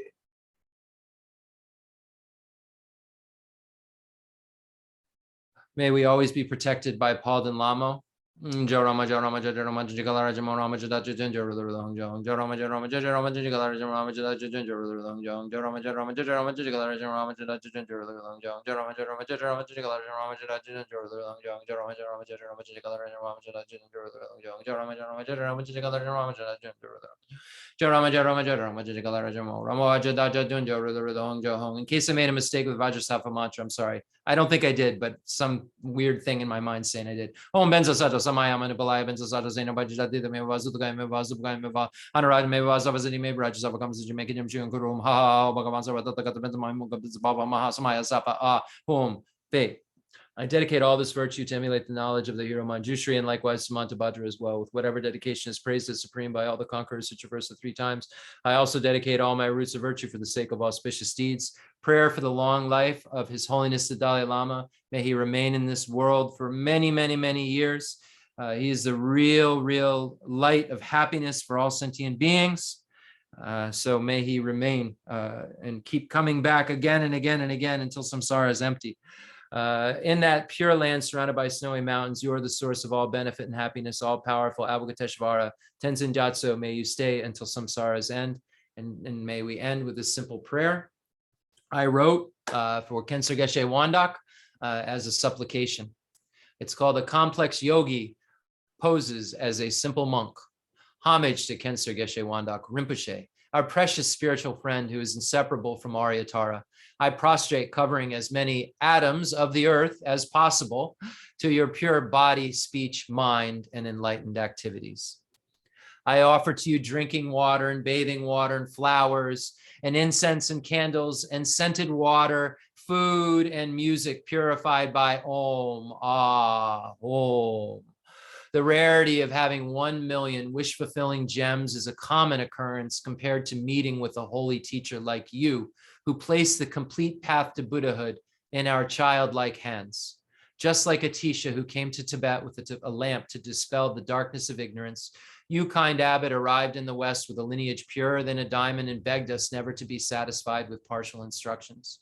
The teachings of the extensive deeds and profound view lineages flowed from your lips like nectar for our ears that elucidated the teachings for beings of 3 capacities.